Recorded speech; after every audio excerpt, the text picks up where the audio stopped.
I have 5 little rules that you can follow as you find your spark and bring your spark to life. The first is to go after the things that you want. Let me tell you a story. So a friend of mine and I, we went for a run in Central Park. The Roadrunners organization, on the weekends, they host races. And it's very common at the end of the race, they'll have a sponsor who will give away something, apples or bagels or something. And on this particular day, when we got to the end of the run, there were some free bagels. And they had picnic tables set up, and on one side was a group of volunteers. On the table were boxes of bagels, and on the other side was a long line of runners waiting to get their free bagel. So I said to my friend, let's get a bagel. And he looked at me and said, the line's too long. And I said, free bagel. And he said, I don't want to wait in line. And I was like, free bagel. And he says, it's too long. And that's when I realized that there's 2 ways to see the world. Some people see the thing that they want, and some people see the thing that prevents them from getting the thing that they want. I could only see the bagels. He could only see the line. And so I walked up to the line. I leaned in between 2 people, put my hand in the box, and pulled out 2 bagels. And no one got mad at me. Because the rule is, you can go after whatever you want. You just cannot deny anyone else to go after whatever they want. Now, I had to sacrifice choice. I didn't get to choose which bagel I got. I got whatever I pulled out. But I didn't have to wait in line. So the point is you don't have to wait in line. You don't have to do it the way everybody else has done it. You can do it your way. You can break the rules. You just can't get in the way of somebody else getting what they want. That's rule number 1. Take accountability for your actions. You can take all the credit in the world for the things that you do right, as long as you also take responsibility for the things you do wrong. It must be a balanced equation. You don't get it one way and not the other. You get to take credit when you also take accountability. That's lesson 2. Lesson 3. Take care of each other. The United States Navy SEALs are perhaps the most elite warriors in the world. And one of the SEALs was asked, who makes it through the selection process? Who is able to become a SEAL?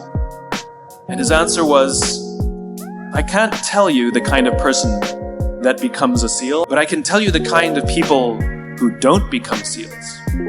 He says the guys that show up with huge, bulging muscles covered in tattoos who want to prove to the world how tough they are, none of them make it through.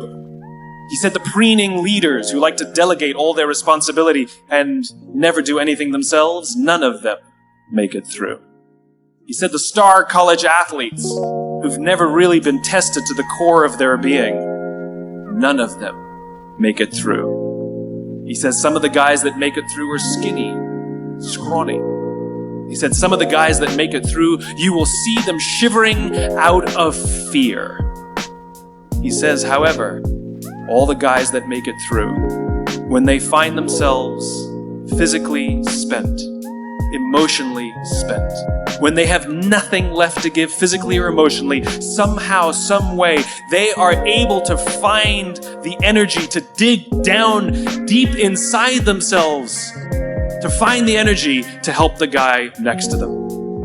They become SEALs, he said. You want to be an elite warrior. It's not about how tough you are. It's not about how smart you are. It's not about how fast you are. If you want to be an elite warrior, you better get really, really good at helping the person to the left of you and helping the person to the right of you. Because that's how people advance in the world. The world is too dangerous and the world is too difficult for you to think that you can do these things alone. If you find your spark, I commend you. Now, who are you going to ask for help, and when are you going to accept help when it's offered? Learn that skill. Learn by practicing helping each other. It'll be the single most valuable thing you ever learn in your entire life. To accept help when it's offered and to ask for it when you know that you can't do it.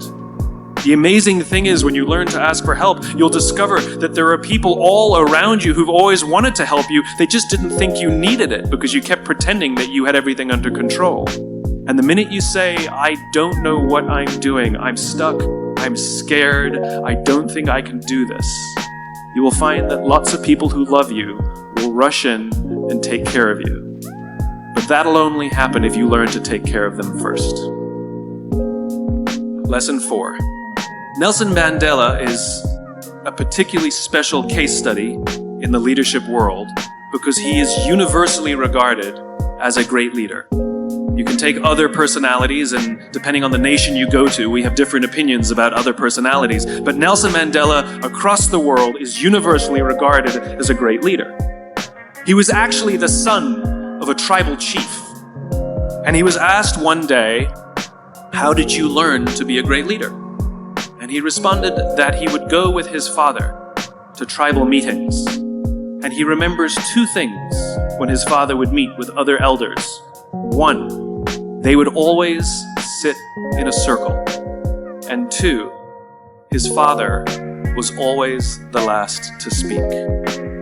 You will be told your whole life that you need to learn to listen. I would say that you need to learn to be the last to speak. I see it in boardrooms every day of the week.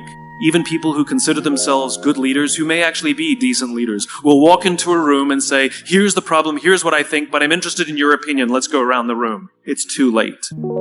The skill to hold your opinions to yourself until everyone has spoken does two things. One, it gives everybody else the feeling that they have been heard.